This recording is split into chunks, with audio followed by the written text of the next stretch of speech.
ওম শান্তি। আজ 10 জানুয়ারি 2024 প্রাত মুরলি। বাবা আজ বলেছেন, মিষ্টি বাচ্চারা, অল্ফ আর বে বাবা আর উত্তরাধিকার স্মরণে থাকলে খুশির পারদ তুঙ্গে থাকবে। এটা খুবই সহজ, 1 সেকেন্ডের ব্যাপার। আজকের প্রশ্ন, কোন বাচ্চাদের অপার খুশি থাকবে, সর্বদা খুশির পারদ তুঙ্গে থাকবে, তার পন্থা কি? উত্তর, যে বাচ্চারা অশরীরী হওয়ার অভ্যাস করে, বাবা যা শোনান সেটাকে খুব ভালোভাবে ধারণ করে আর একজনকে তা করায়, তাদেরই অপার খুশি থাকতে পারে। খুশির পারদ সর্বদা তুঙ্গে থাকবে, তার জন্য অবিনাশী জ্ঞান রত্নের দান করতে থাকো, অনেকের কল্যাণ করো। সর্বদা এটা মনে রেখো যে আমরা এখন সুখ আর শান্তির শীর্ষে যাচ্ছি, তাহলে খুশি থাকবে। ওম শান্তি। বাপদাদার ভাবনা এলো যে 1 সেকেন্ডে বাচ্চাদের থেকে লিখিয়ে নেবেন যে কার স্মরণে বসেছ। এটা লিখতে একদম টাইম লাগবে না, প্রত্যেকে 1 সেকেন্ডে লিখে বাবাকে দেখিয়ে যাবে। সবাই লিখে বাবাকে দেখালো, আবার বাবাও লিখলেন, কিন্তু বাবা যা লিখেছেন সেটা আর কেউ লেখেনি। বাবা লিখেছেন অল্ফ আর বে। কত সহজ। অল্ফ মানে বাবা, বে মানে বাদশাহী। বাবা পড়ান আর তোমরা রাজ্য প্রাপ্ত করো। বেশি আর লেখার দরকার নেই, তোমরা তো লিখতে 2 মিনিটও লাগিয়েছ। অল্ফ বে সেকেন্ডের ব্যাপার। সন্ন্যাসী কেবল অল্ফকে স্মরণ করে। তোমাদের বাদশাহীও স্মরণে আছে, স্মরণের অভ্যাস হয়ে যায়। বুদ্ধিতে এটা স্থির হলে খুশির পারদ তুঙ্গে উঠে যায়। অল্ফের অর্থ কত বড়, তিনি তো হাইয়েস্ট, শীর্ষে তার অবস্থান, এর উপরে আর কোনো কিছুই হয় না। থাকার জায়গাও উচ্চ থেকে উচ্চতম। সেকেন্ডে মুক্তি, জীবন মুক্তির অর্থ কেউ জানে না, অবশ্যই এরও অর্থ থাকবে।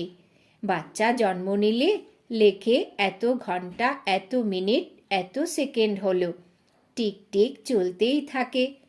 টিক হলো অল্ফ বে, ব্যাস, সেকেন্ডও লাগে না, বলারও দরকার নেই, স্মরণ তো আছেই। বাচ্চারা, তোমাদের এত ভালো অবস্থা হওয়া চাই, কিন্তু সেটা তখনই হবে যখন স্মরণ থাকবে। এখানে বসে আছো তো বাবা আর রাজধানী স্মরণে থাকা চাই। বুদ্ধি দিয়ে দেখে, যাকে দিব্য দৃষ্টি বলা হয়ে থাকে, আত্মাও দেখে, বাবাকে আত্মাই স্মরণ করতে থাকে। তুমিও বাবাকে স্মরণ করলে রাজত্ব একসাথে স্মরণে এসে যাবে। কতটুকু সময় লাগে? এখানে স্মরণে বসলে মন আনন্দে গদগদ হয়ে যায়। বাবাও এই খুশিতে বসে আছেন। এখানকার কোনো কথা বাবার স্মরণ হয় না, বাবা স্মরণ করেন ওখানকার কথা। বাবা আর রাজত্ব যেন দ্বারে এসে উপস্থিত। বাবা বলেন, বাচ্চারা, তোমাদের জন্য রাজত্ব নিয়ে এসেছি, তোমরা আমাকে স্মরণ করো না বলেই খুশি স্থিত হয় না। তোমরা উঠতে বসতে নিজেকে আত্মা মনে করো আর আমাকে অর্থাৎ বাবা আর উত্তরাধিকারকে স্মরণ করো। কত উঁচু স্থান সেটা, যেখানে তোমরা থাকো। সারা বিশ্বের খুব কম জনই তা জানে।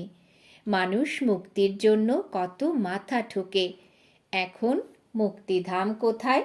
তোমরা ভাবো, আত্মা তো হলো রকেট, লোকেরা চাঁদ পর্যন্ত যায়, তারপর পোলারেও। তোমরা তো পোলারের থেকেও আরও উচ্চতায় যাও।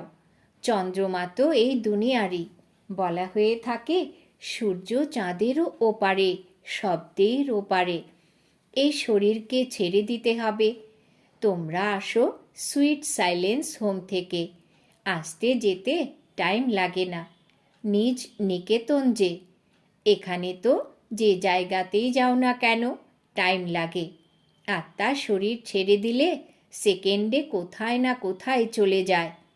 এক শরীর ছেড়ে দ্বিতীয় শরীরে প্রবেশ করে, তাই নিজেকে আত্মা মনে করতে হবে। তোমরা অনেক উচ্চ শিখরে যাও। মানুষ শান্তি চায়। শান্তির হাইয়েস্ট শিখর হলো নিরাকারী দুনিয়া, আর সুখেরও হাইয়েস্ট শিখর হলো স্বর্গ। উচ্চ থেকেও উচ্চতমকে টাওয়ার বলা হয়।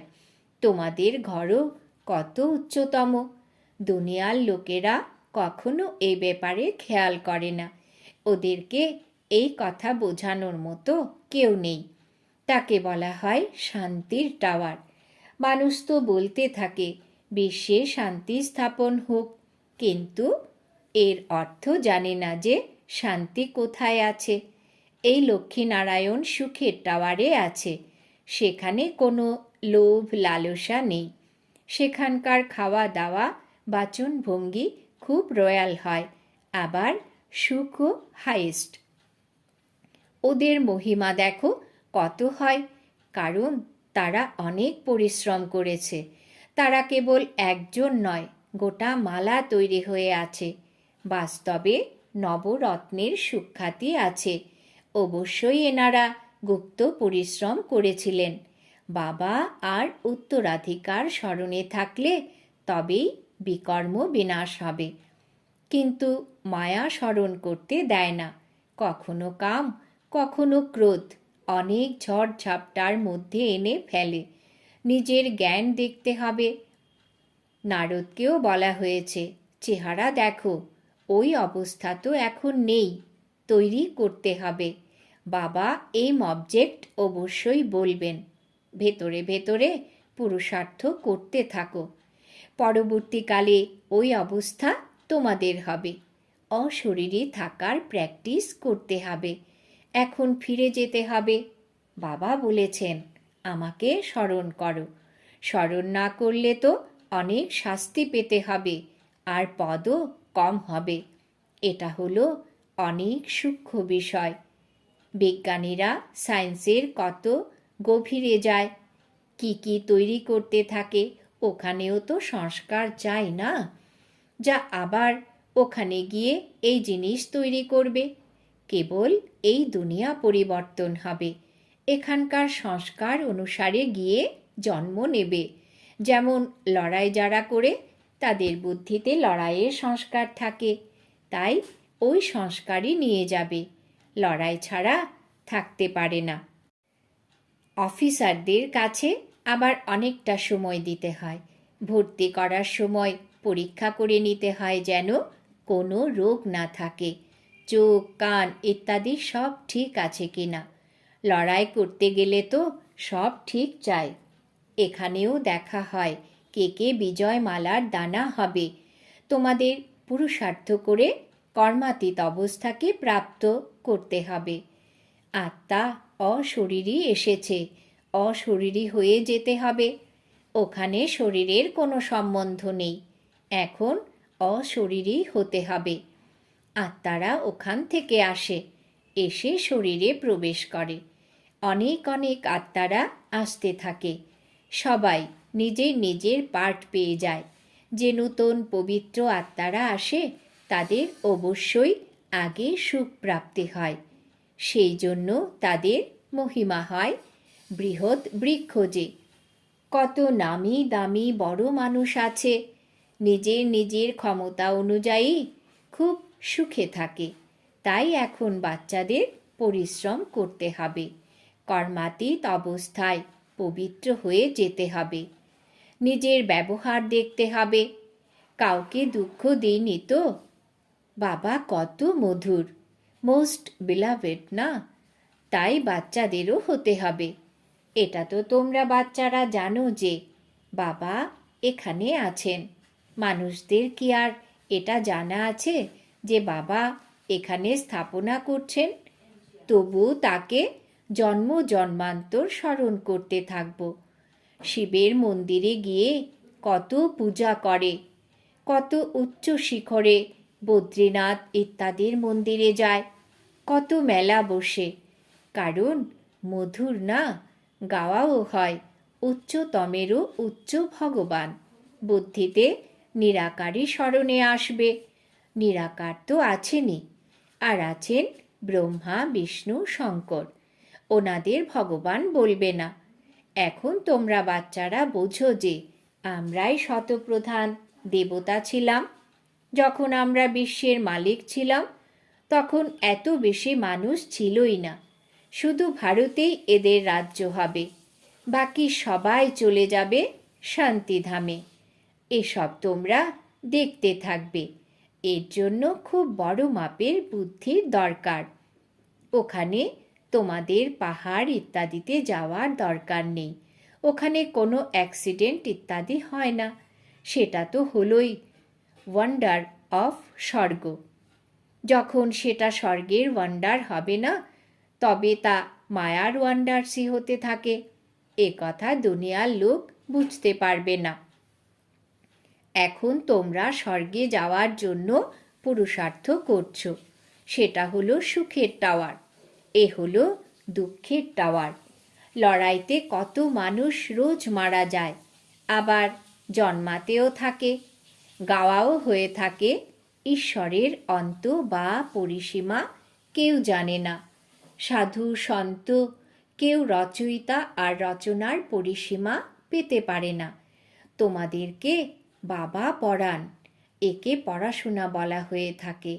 সৃষ্টিচক্রের রহস্যকে তোমরা বাচ্চারাই জানতে পারছ। ওরা তো বলে আমরা জানি না, নয়তো বলে সৃষ্টির আয়ু 1,00,000 বছর। এখন বাবা বোঝাচ্ছেন, এই যা কিছু তোমরা এখানে দেখছো, এই সব ওখানে থাকবে না। স্বর্গ হলো টাওয়ার অফ সুখ, সেখানে এখানে হলো দুঃখ আর দুঃখ। হঠাৎ মৃত্যু এমন আসবে যে সব শেষ হয়ে যাবে। মৃত্যু দেখা মাসির বাড়ি যাওয়ার মতো এত সহজ ব্যাপার নয়। একে বলা হয় দুঃখের শিখর, ওটা হলো সুখের শিখর। ব্যাস, তৃতীয় কোনো শব্দই নেই। তোমাদের মধ্যেও অনেকে আছে যারা শুনতে থাকে কিন্তু ধারণা করে না। ধারণা তখন হবে যখন বুদ্ধি গোল্ডেন এজে হবে। ধারণা না হলে খুশিও থাকে না।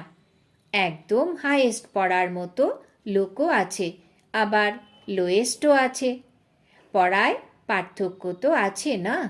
অসীম জগতের বাবা ওদের কত বোঝান, কিন্তু কখনোই বুঝবে না। স্মরণ ব্যতীত তোমরা কখনো পবিত্র হতে পারবে না। বাবাই হলেন চুম্বক, তিনি একদম হাইয়েস্ট পাওয়ার সম্পন্ন। ওনার উপর কখনো মরচে পড়তে পারে না, বাকি সবার উপর মরচে পড়ে, আর সেটাকে সরিয়ে আবার শতপ্রধান হতে হবে। বাবা বলেন, এক মনে এক নাগারে আমাকে স্মরণ করো, আর কোনো কিছুতে মমত্ব থাকবে না। ধনী ব্যক্তিদের তো সারাদিন ধন দৌলতেই সামনে আসতে থাকবে। গরিবদের কিছু তো নেই, তবু গরিবেরা কিছু বোঝার মতো যারা ধারণা করতে পারে। স্মরণ ব্যতীত ময়লা কিভাবে বের হবে? আমরা পবিত্র কিভাবে হব? তোমরা এখানে এসেছো উচ্চ শিখরে যেতে। জানো যে বাবার শিক্ষা অনুযায়ী চললে আমরা উঁচু সুখের শিখরে যাব। এটা পরিশ্রমের। বাবা আসেন টাওয়ারে নিয়ে যেতে, তাই শ্রীমত অনুযায়ী চলতে হবে। প্রথম নম্বরে এই লক্ষ্মীনারায়ণের মহিমা সুখ্যাত। তারা একদম টাওয়ারে হবে, আর সব কিছু না কিছু কম। নূতন দুনিয়াকেই টাওয়ার অফ সুখ বলা হয়। ওখানে কোনো ময়লা জিনিস হয় না। এরকম মাটি নেই, এরকম হাওয়া ওখানে বয় না যে বাড়ি খারাপ করে দেবে। স্বর্গের তো অনেক মহিমা, তার জন্য পুরুষার্থ করতে হবে। লক্ষ্মীনারায়ণ কত উচ্চ, দেখা মাত্রই মন খুশি হয়ে যায়। পরবর্তীকালে অনেকেরই সাক্ষাৎকার হতে থাকবে। প্রথম প্রথম কত সাক্ষাৎকার হতো, বাবা কত চমৎকার দেখিয়েছেন। তারা মুকুট ইত্যাদি পরে আসতেন, ওই জিনিস তো এখানে পাওয়া যাবে না। বাবা তো হলেন জহুরি। আগে যে মণি 50,000-এ নেওয়া হতো সেটা এখন 50 লাখেও পাওয়া যায় না। তোমরা স্বর্গের জন্য পুরুষার্থ করছো, ওখানে অপরিমিত সুখ। বাবা এত পড়ান, কিন্তু বাচ্চাদের মধ্যে রাত দিনের পার্থক্য এসে যায়। কোথায় রাজা রানী, কোথায় দাস দাসী। যে ভালোভাবে পড়ে আর পড়ায় সে লুকিয়ে থাকতে পারবে না, সাথে সাথে বলবে, বাবা আমি অমুক জায়গায় গিয়ে সার্ভিস করব। সার্ভিস তো অনেক রয়েছে। তোমাদের এই জঙ্গলকে মঙ্গল তৈরি করতে হবে। রুটির টুকরোটুকু খেলো কি খেলো না, ছুটলো সার্ভিস করতে। ব্যবসায়ীরা এরকম করে, ভালো ক্রেতা এসে গেলে খেলো কি খেলো না ছুটবে। ধন আয় করার শখ থাকে। এখন তো অসীম জগতের বাবার থেকে অপরিসীম ধন পাওয়া যায়, যদিও সময় খুব কম রয়েছে। কিন্তু কাল শরীর ত্যাগ হলে কোনো ভরসা নেই, বিনাশ তো হবেই। তোমাদের জন্য তো কারোর পৌষ মাস, কারোর সর্বনাশ। তোমাদের খুশির পারাপার নেই। তোমাদের অপরিসীম খুশি হওয়া চাই। অনেককে কল্যাণ করতে হবে তোমাদের। পরিশেষে কর্মাতীত অবস্থায় স্থিত হতে হবে। তোমরা স্মরণ করতে করতে অশরীরী হয়ে যাবে, তবেই অনায়াসে উঠবে। এটা খুব পরিশ্রমের। কেউ তো অনেক সার্ভিস করে, সারাদিন মিউজিয়ামে বোঝাতে দাঁড়িয়ে থাকে, রাত দিন সার্ভিসে উৎসাহী। শত শত মিউজিয়াম খুলে যাবে, হাজার হাজার লোক তোমাদের কাছে আসবে, তোমরা অবসর পাবে না। সব থেকে বেশি তোমাদের দোকান খোলা থাকবে এই অবিনাশী জ্ঞান রত্নের। আচ্ছা, মিষ্টি মিষ্টি হারানিধি বাচ্চাদের প্রতি মাতা পিতা বাপ দাদার স্মরণের স্নেহ সুমন আর সুপ্রভাত। আত্মাদের পিতা তার আত্মারূপী বাচ্চাদেরকে জানাচ্ছেন নমস্কার। আমরা আত্মারূপী বাচ্চারা আমাদের অতি প্রিয় মিঠা বাপ দাদাকে জানাই স্মরণের স্নেহ সুমন, সুপ্রভাত, নমস্কার। ধারণার জন্য মুখ্য সার। 1 নম্বর, জ্ঞানের ধারণা করার জন্য প্রথমে নিজের বুদ্ধি গোল্ডেন এজের বানার। বাবার স্মরণ ছাড়া আর কোনো জিনিসে মমত্ব থাকবে না। 2 নম্বর, কর্মাতীত অবস্থা প্রাপ্ত করে নিজ নিকেতনে যাওয়ার জন্য অশরীরী হওয়ার অভ্যাস করো। নিজের আচার ব্যবহারকেও দেখো যে কাউকে দুঃখ দিইনি তো, বাবার সমান মধুর হয়েছি। বরদান। বাবা বরদান দিয়েছেন, সহন শক্তির ধারণার দ্বারা সত্যতাকে গ্রহণকারী সদাকালের বিজয়ী ভব। সহন শক্তির ধারণার দ্বারা সত্যতাকে গ্রহণকারী সদাকালের বিজয়ী ভব। ব্যাখ্যা। জগতের মানুষ বলে থাকে বর্তমানে সৎ মানুষের চলা খুব কঠিন, মিথ্যা কথা বলতেই হয়। কোনো কোনো ব্রাহ্মণ আত্মারাও মনে করে কখনো কখনো চাতুর্যের সাথেও চলতে হয়।